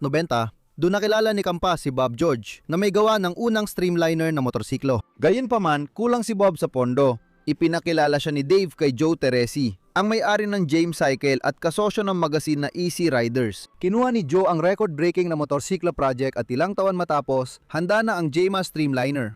Hindi layunin ng motorsiklong ito na talunin ang record, pero batay rito itinayo noong 1987 ang Easy Riders Streamliner. Nagpakita si Teresi ng bagong paraan ng paglikom ng pondo para sa proyekto. Sa kanyang magazine, hinikayat niyang tumulong ang mga mambabasa para makamit ang bagong record. Sa halagang $25 lang, makakakuha ka na ng opisyal na t-shirt at ang pangalan ng mga sponsor ay ilalagay pa sa katawan ng sasakyan. At umabot sa 10,000 tao ang nagpakita ng malasakit. Matapos ang malalaking pagbabago at modifikasyon na ginawa ni Kit Roxton, lalo na sa mga makina, handa na ang motorsiklo. May 2 Roxton Harley Davidson na makina ito. Bawat isa ay 1.5 litro ang kapasidad. Ang Streamliner ay tumitimbang ng humigit kumulang 1,100 kilo. Nagpunta ang koponan sa Bonneville noong 1980 na sinuportahan ng pinakamalaking bilang ng manonood sa kasaysayan ng pagtatangkang magtala ng record. Sa unang takbo, umabot ang Easy Riders sa 422 kilometro bawat oras. Pagkatapos, lumapit ang resulta sa 480. Martes, ika-26 ng Setyembre, taong 89. Nauubos ng oras ng racing team dahil sa masamang panahon sa Bonneville Salt Flats. Inayos ang mga makina para sa 88% timpla ng nitromethane. Sa teorya, dapat tumakbo ang motorsiklo ng wala pang 320 milya bawat oras at iyon sana ang magiging record. Gayunpaman, nang pumasok si Dave sa kontroladong bahagi, nasira ang unahang gulong dahil sa sobrang bigat at biglang bumaba ang bilis. Hindi natapos ni Campas ang takbo pero bumalik ang koponan nila sa Bonneville ng sumunod na taon, noong 90. Nahanap ng mga lalaki ang tanging gulong na bagay para sa bilis ng unang gulong, isang Firestone na gawa noong 1967. Bumili rin ang koponan ng reserba para sa mga karera.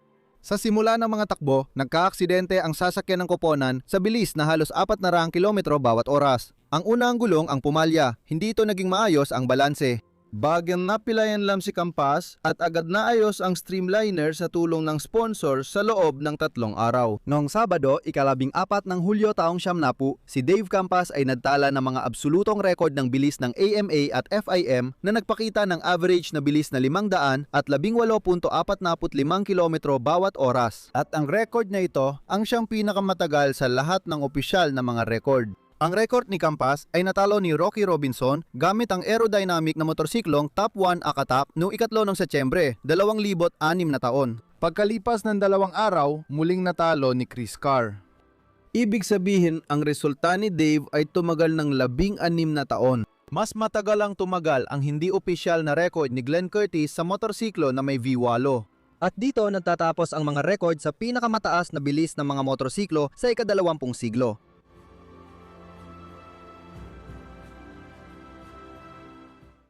Noong ika-21 siglo, tuloy ang laban sa pinakamataas na bilis. Ang panahong ito, na umabot na ng 1/4 ng siglo, ay kapansin-pansin dahil ang record ay magpapalipat-lipat sa pagitan ng 2 racer at ng kani-kanilang mga koponan.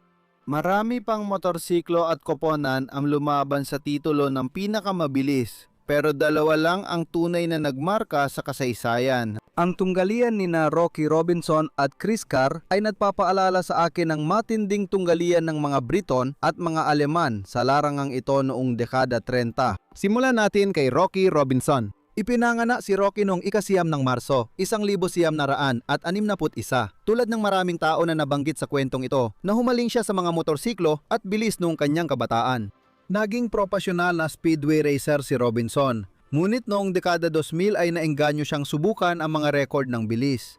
Hindi sana naabot ni Robinson ang 3 record sa absolutong bilis kung hindi dahil kay Mick A. Catiff. Si Mick A. Catiff ay may-ari ng kumpanyang ACT Technologies na gumagawa ng avionics at isa ring karerista sa motorsiklo, mekaniko at tagagawa ng pyesa. Noong 2002 unang naisip ni A. Catiff na magtala ng record sa bilis ng motorsiklo. Naglaan siya ng malaking bahagi ng pasilidad ng kanyang kumpanya sa Hilagang, California para sa pagdisenyo at paggawa ng streamliner na akatak at tinipon ang ilang dating kaibigan upang tumulong sa paggawa ng motorsiklo. Pagsapit ng 2,000 handa na ang sasakyan. Hinang ang frame ng motorsiklo mula sa kromo molibdeno na tubo, nilagyan ng 2 makina mula Suzuki Hayabusa, pinalakas ng Garrett turbocharger at umabot sa 900 kabayo ang lakas. Dahil sobrang umiinit ang malalakas na makina, naglagay sina Mick at ang kanyang koponan ng cooling system na gumagamit ng tuyong yelo para palamigin ang radiator. Makikita sa mga kuhang ito ang paglalagay nito sa espesyal na kompartamento. Kinawang mas epektibo ang fairing ng motorsiklo na may aerodynamic drag coefficient na 0.14 lang. Ang timbang ng streamliner ay 730 kilo at ang sukat nito ay ganito. Haba ay 6 na metro at 40 sentimetro, taas ay 81 sentimetro at lapad ay 56 na sentimetro. Pinili nilang gamitin ang produkto ng Mickey Thompson bilang gulong. Ang unang mga pagtatangkang mantakda ng record ay ginawa noong 2004. Noong taong yon, nagmaneho ng motorsiklo si Jimmy Odom sa bilis na 480 kph. Ngunit inabot siya ng hangin sa gilid at naaksidente. Hindi nasaktan si Jimmy, di gaya ng streamliner. Noong 2005 naayos muli ang akatak. Noong Pebrero 2006 nagtungo ang kumpanya sa lugar ng Lake Gegner sa Australia upang subukang basagin ang record ng bilis. Isang linggo bago dumating, dumaan ang malakas na bagyo, kaya hindi naging maganda ang kondisyon para sa mabilis na pagpapatakbo. Dahil sa layo ng biyahe, sinubukan ng koponan magpatakbo, ngunit umabot lang sa 400 at 1 kph ang akatak. Pagsapit ng huling bahagi ng Agosto, nagtungo sila sa Bonneville at noong Setyembre 3, naitala ang bagong record. Si Rocky Robinson na nagmamaneho ng Top 1 Attack ay umabot sa bilis na 551.678 kilometro bawat oras. Natapos na ang 16 na taong pamamayani ni Dave Campas sa Easy Rider Streamliner. Sandali lang nagdiwang sina Mike A. Catiff, Robinson at ang kanilang koponan. Noong Setyembre 5, 2 araw matapos, nabasag ang record ng streamliner na ginawa ni Dennis Manning at racer na si Chris Carr. Ngayon, pag-usapan naman natin ang BAB7 streamliner. Itinatag ang BAB Enterprises noong 1976 kaya't matibay na nauugnay ang BAB Racing sa 2 gulong na torpedo. Ang BAB7 Streamliner ang ikapitong record-breaking na motorsiklo ng organisasyong ito. Dahil sa malawak na karanasan ni Manning, nakagawa siya ng kahanga-hangang streamliner. Ang coefficient ng aerodynamic drag ay umabot lamang sa 0.08. Ayon kay Dennis, sa pagdisenyo ng fairing, na-inspire siya ng salmon na kayang umabot ng 80 kilometro kada oras sa tubig na nakita niya minsan sa Ilog Columbia. Isang mahalagang gawain sa pagdidisenyo ng makina ang isinagawa ni Joe Harrelson ng Sierra Design Engineering. Tanging ang oil filter lang ang ready-made na piye sa makinang ito. Ang iba, mano-mano ginawa. Ito ay isang V4 na makina na may 90 degree na anggulo ng pagkakabuka ng mga silindro at may displacement na 2,977 kubikong sentimetro. May turbocharger ito at tumatakbo sa methanol. 500 kabayo ang pinakamataas na lakas. Goodyear ang gulong at 4 ang bilis ng transmisyon. Gusto mo ba ng isang nakakatuwang katotohanan? Karaniwan, ang mga mahilig sa sports bike ay mahilig magyabang na ang kanilang motorsiklo ay umaabot ng 180 km kada oras sa unang gear. Pero ang BAB Pito Streamliner sa unang gear pa lang, kaya nitong umabot ng 305 na kilometro kada oras. Bilang piloto, pinili si Chris Carr, 7 beses na kampyon ng AMA Flat Track. Noong ika-5 ng Setyembre 2006, naitala ni Chris ang bagong record, 564.63 kilometro kada oras. Mas mabilis ito ng 13 kilometro kaysa kay Robinson 2 araw bago iyon. Noong 2006, naging matinding kakumpetensya ni Carr at Robinson si Sam Wyler. Noong dekada 80, nagsimula na si Wyler gumawa ng mga streamliner gamit ang mga makinang maliit ang kapasidad gaya ng Bultaco 125. Noong kalagitnaan ng dekada 90, nagpasya si Sam na higitan ng record ni Campas. Pagsapit ng 1,970, handa na ang sariling gawa ni Sam na streamliner na IZ hook sa tulong ng Kawasaki na nilagyan ng naturally aspirated na makina mula sa modelong ZX11. Ang fairing ay ginawa niya kasama ang isang grupo ng mga graduate student mula sa Coltech na nag-aaral ng aerodynamics at ginagawa ito bilang kanilang thesis. Electrical engineer si Wheeler na gumagawa ng electrical testing at ipinapakita ang kanyang pagiging malikhain at detalyado sa lahat ng may kaugnayan sa kanyang streamliner. Imbes na gumamit ng maraming horsepower para sa bilis, tinutukan ni Sam ang pinakamataas na kabuuang kahusayan. Noong dekada 90, gamit ang stock na 160 horsepower na makina ng ZX11, naabot niya ang bilis na 484 na kilometro bawat oras. Parang isusulat na ng Z-Hook ang pangalan ni Wheeler sa record, pero dahil sa ilang problema, hindi natuloy ang plano. Noong unang bahagi ng dekada 2000, nakilala ni Wheeler si Terry Kaiser, may-ari ng Mr. Turbo. Dinagdagan nila ang lakas ng makina ng ZX11 gamit ang turbocharger, pero ngayon may problema na ito sa pagiging maasahan. Hindi palaging kinakaya ng makina ang mabibigat na karga, madalas ding pumalya ang mga kadena ng likurang gulong at hindi rin kinakaya ng mga gulong ang matinding karga. Noong Agosto ng 2004, sa wakas ay nabasad ni Wheeler ang record ni Dave Campas nang umabot siya sa bilis na 532 kilometro bawat oras sa Bonneville. Dahil ang SCTA ang pamantayan, na-average ng dalawang one-way na takbuhan at hindi sa mga patakaran ng FIM na nangangailangan ng average ng dalawang takbo sa magkasalungat na direksyon, hindi opisyal na kinilalang world record ang resulta ni Wheeler. Noong 2006 porsigido si Wheeler na pag-usayin ang kanyang resulta pero malaki pa rin ang problema sa mga gulong. Bihira ang Goodyear LSR na gulong at sa pinakamabuting kaso, isang set lang ang sapat para sa dalawang takbuhan. Para sa kaalaman, ang isang set ng LSR noon ay nagkakahalaga ng $120,000.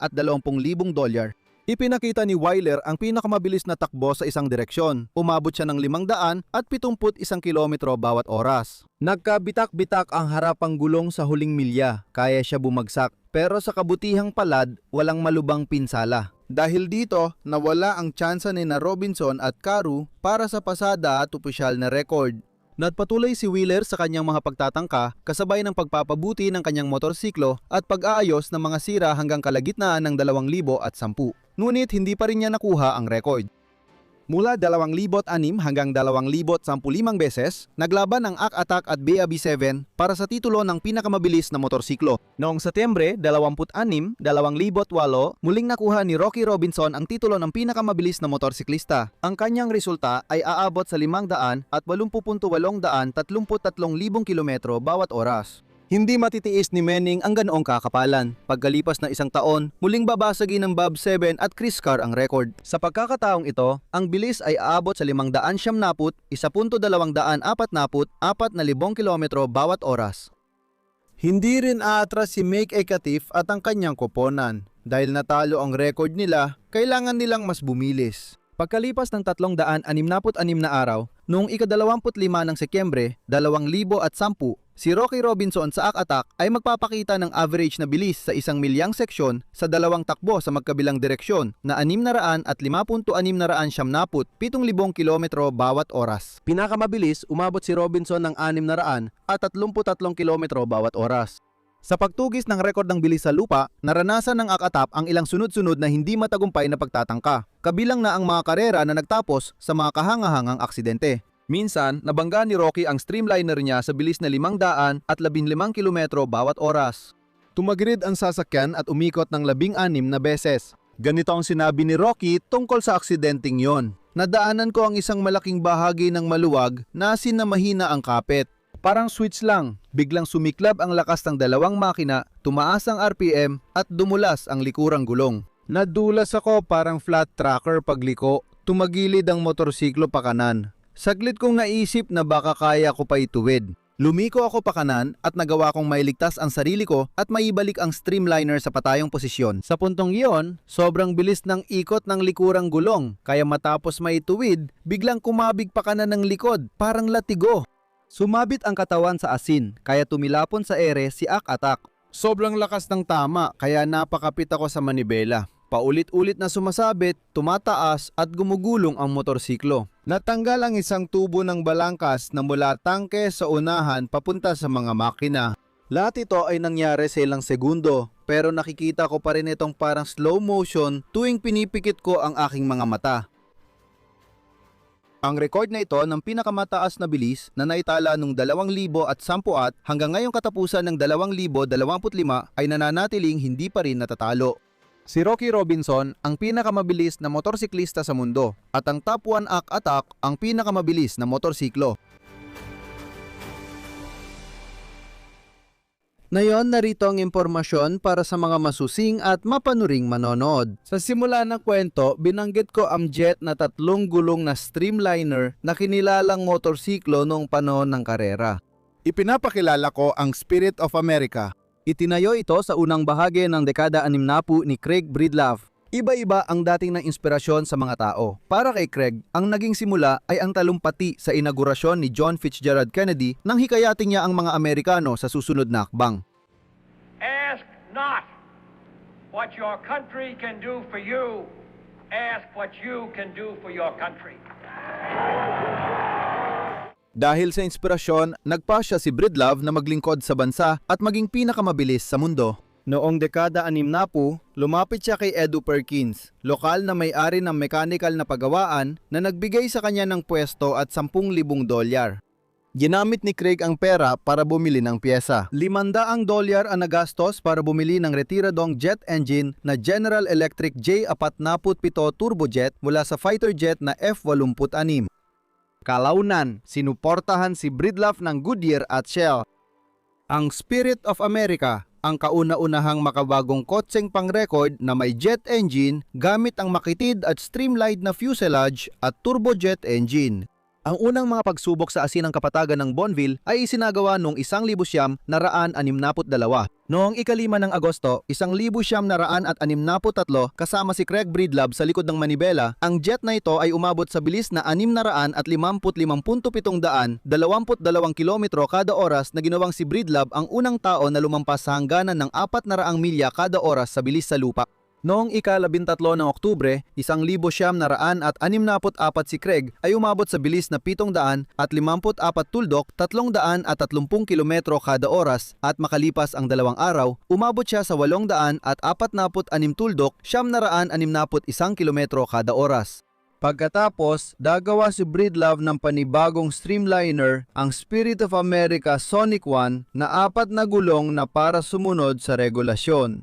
Noong 1965, nagtala si Craig ng 2 record gamit ang Spirit of America Sonic 1. Ang huli at pinakamagandang record ay umabot ng 766.500 at 74 na kilometro bawat oras. At ito ang magiging unang record ng sasakyang panlupa na may jet engine na kinilala ng FIA, ang pandaigdigang samahan ng automobil.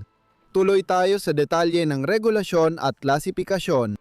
Noong ginagawa ang Spirit of America, ang FIA na namamahala sa land speed record ay may patakarang kailangan ng 4 na gulong. Dahil dito, hindi kinilala ng FIA ang mga record ni Breedlove noong 1963 at 1964. Gayunpaman, kinilala ang mga record na iyon ng Pandaigdigang Federasyon ng Motorsiklo FIM at itinuring ang Spirit bilang motorsiklo. Ayon din sa mga patakaran ng FIA, inilalarawan ng kotse bilang isang sasakyan na hindi lang may 4 na gulong, kundi pinapaandar din ng mga gulong. Ibig sabihin, ang lakas mula sa makina ay kailangang mechanical na nga ipapasa sa mga gulong. Ngunit sa Spirit of America, tulad ng iba pang record-breaking na kotse at motorsiklo na may jet engine, lahat ng gulong ay malayang umiikot. Tanging ang huling record ng 4 na gulong na Spirit Sonic 1 noong Nobyembre 15, 1965 ang kinilala ng FIA na nabukas ng daan para sa mga jet-powered na sasakyang panlupa. Inabot ng 2 taon bago muling repasuhin ng Asosasyon ng Sasakyan ang mga regulasyon. Noong 64, ang seryosong issue ay kung anong kategorya ilalagay ang sasakyan at ang bilang ng gulong ang dahilan kaya kinilala ng FIM ang record.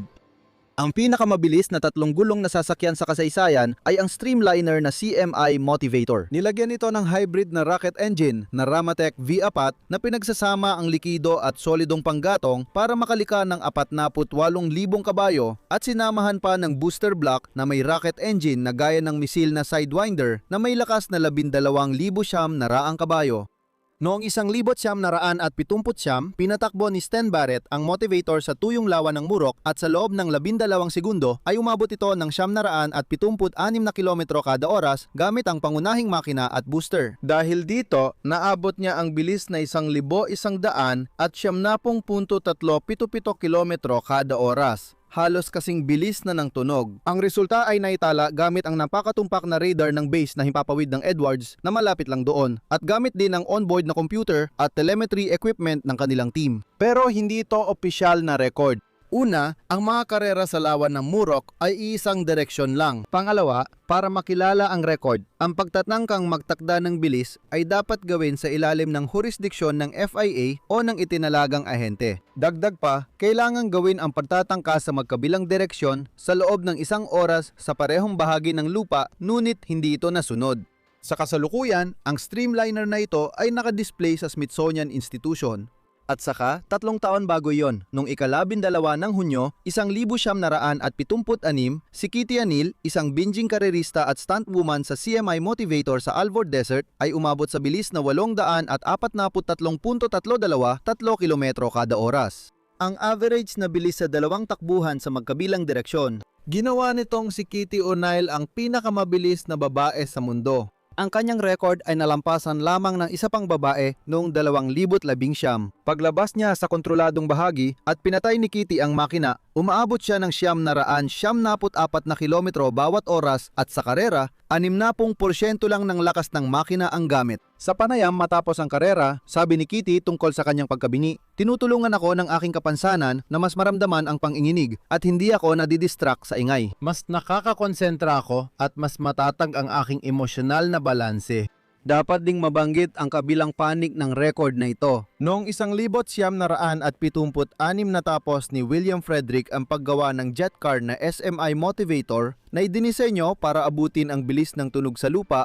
Dahil sa kakulangan ng pondo, ibinenta niya ang eksklusibong karapatang gamitin ito sa karera sa halagang $50,000 sa 2 stuntmen na karerista. Si Kitty O'Neill, siyang nag-invest ng $20,000 at si Henry Nitem na ang bahagi ay $30,000. Handa pa si Kitty para sa mga karera at balak niyang lampasan ng 1,000 kilometro bawat oras na average na bilis at kaya itong gawin ng jet streamliner. Pero si Nitem at iba pang sponsor ng jet na record na sasakyan ay nag-pressure kay Frederick na itigil ang karera ni Kitty.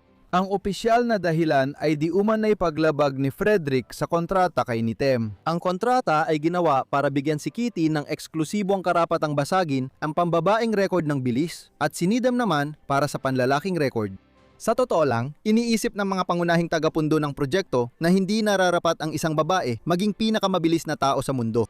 Kinabukasan, dahil sa banta ng kaso ni Nitem at sa posibilidad na mawala ang pera niya, sa mismong huling sandali bago magsimula, hinila ni Frederick si Kitty mula sa sasakyang nakahanda ng paandarin at pinagbawalan siyang sumali sa karera. Ganoon ang nangyari, kaya naging malabo at hindi ka nais-nais ang kwento. Incredible power, Chuck Yeager. Yeah, Ken, he's smoking along there at a pretty good rate. May mga pagkakataon ng sabotahe sa pagtatakda ng record tulad na nangyari kay CMI Motivator. Noong 1977, sinubukan ni Nitem na magtala ng record. Sa ikatlong takbo, hindi bumukas ang 3 parachute na preno kaya lumusong sa buhangin ang sasakyan, nag-araro ng daan-daang metrong uka at labis na nasira. Isang empleyado ng kumpanyang gumagawa ng parachute ang nilagyan ng asido ang mga lalagyan ng parachute para sa karera, kapalit ng pera at utos ng kalabang kuponan na gustong magtala ng record. Simula 1965 isinama na sa kategorya ng mga otomobil ang jet streamliner, pati na ang 3 gulong at ang kanilang mga record ay kinikilala at sinusubaybayan ng FIA. Ngunit sa partikular na sandaling iyon, kinilala ng FIM ang Bolide Spirit of America bilang motorsiklo. Kaya kinilala rin ang bilis na 846.61 kilometro bawat oras. Ganyan ang mga kasalimuotan ng klasifikasyon. Iba-iba ang pananaw sa mga 3 gulong na raketa at record nila. Pero ang pag-abot ng matinding bilis ay nangangailangan ng tapang, panganib at swerte. Oo, nagbibigay ng mas malaking katatagan ang 3 gulong at ng kaunting kalamangan para makamit ang mas mataas na bilis. Para sa akin, hindi dapat pag-isahin ang resulta ng 2 gulong at 3 gulong na sasakyan. Noong 1965 pa ito na pagdesisyonan ng FIA.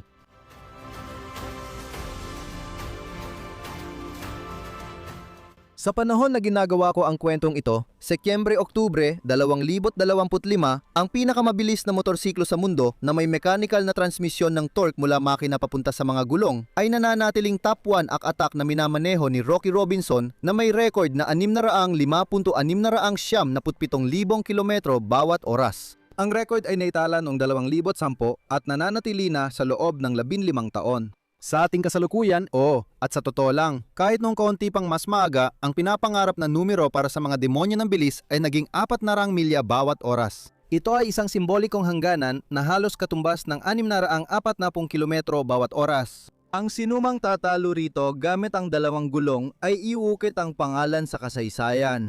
Sa pag-abot ng pinakamataas na bilis, maraming hamon ang hinaharap ng mga racer, ininyero at kuponan na kailangang lutasin.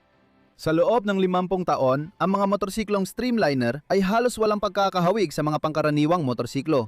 Parang mga rocket na may gulong talaga sila. Dalawang turbocharged na makina, mahabang wheelbase, mga naya-atras sa suporta sa gilid, mga parachute at fairing na disenyo tulad ng pinakamahusay sa aerospace industry. Tapos na ang panahong ang mga record ay nililika ng mga entusyasta, mga nag-iisang rider o maliliit na grupong baliw sa bilis na may maliit na budget, magaling na motorsiklo at apoy sa puso. Mahal ang mga makabagong pagtatangka sa record at bawat dagdag sa bilis ay bunga ng matinding pagsusumikap. Ang perpektong aerodinamika at malakas na makina ay hindi garantiya ng tagumpay. Kadalasan, ang mga limitasyon ay sani ng hangin mula sa gilid, kondisyon ng ibabaw ng track at hangganan ng tibay ng mga gulong. Pagkatapos ng 2010 may nagtangkang talunin ang record ni Rocky Robinson at sinubukan din ng Akatak team na pagbutihin ang kanilang resulta. Noong 2016, si Gay Martin, isang kilalang karismatikong kalahok sa Tourist Trophy sa Isla ng Man, ay lumahok sa karera gamit ang motorsiklong Triumph Infor Rocket Streamliner na ginawa ni Dennis Manning. Ipinakita ni Guy ang bilis na 444.7 kilometro bawat oras, kaya naging pinakamabilis na Triumph ang makinang ito sa kasaysayan. Pero malayo pa ito sa absolutong record. Mula 2017 hanggang 24, ilang koponan ang sumubok ng kanilang kakayahan. May ilan sa kanila na nagbigay ng mga ideya tungkol sa alternatibong mga lugar para sa karera. Halimbawa, pinag-aaralan nila ang Uyuni Salt Flat sa Bolivia para dito. Noong Agosto ng 2017, dinala ni Make A. Katif ang akatak ng motorsiklo doon para subukang magtala ng bagong record. Noong 2025, inihayag ng veteranong Amerikanong motodrag racer na si Chris Rivas ang pagtatangka niyang maabot ang 400 milya bawat oras sa Bonneville Motorcycle Speed Trials. Naganap ito mula ika-23 hanggang ika-28 ng Agosto. Ambisyoso. Baka kumpiyansa si Chris sa kanyang kakayahan dahil gagamit siya ng Streamliner BAB7 na gawa ng alamat na si Dennis Manning. Gayunpaman, hindi naging maganda ang 2025 para sa kaganapang ito pagdating sa lagay ng panahon. May ilang kalahok tulad ni Chris Rivas na hindi na ipakita ng buo ang kanilang potensyal at ang potensyal ng kanilang makina. Sa kalagayan noong ika-28 ng Agosto 2025, nananatili pa rin ang record ni Robinson sa Akatak noong 2010. Ayon kay Chris, target niya ang 400 milya pero hindi siya nagmamadali at prioridad ang kaligtasan. Madali rin makita ang mga motibo ni Manning. Obsessed siya sa record at sinabi niya ito, "Inialay ko ang buong buhay ko dito. Para sa akin, hindi mahalaga ang bilis, kundi ang record. Hindi mahalaga kung gaano kakabilis. Kailangan mong maging mas mabilis pa. Hindi ito karera. Sinusubukan mong magtala ng record at walang pangalawang pwesto. Ikaw lang ang maaaring maging may-ari nito o wala ka nito." Malayo na ang narating ng kasaysayan ng mga record ng pinakamataas na bilis na motorsiklo. Mula sa 60 kilometro bawat oras gamit ang bisikletang may steam engine na nauwi sa atake sa puso at pagkamatay hanggang sa 605 kilometro bawat oras gamit ang napakalakas at makabagong sasakyang hugis tabako. Ang mga bilis na mararating ng mga motorsiklista sa hinaharap ay malalaman lang sa tamang panahon. Hindi malabong sa mga susunod na taon ay masaksihan natin ang pag-abot sa 400 milya bawat oras. Baka tumagal pa ito ng mga dekada. Isulat ang palagay ninyo tungkol dito. At sa puntong ito, nagtatapos na ang aking maikling kwento.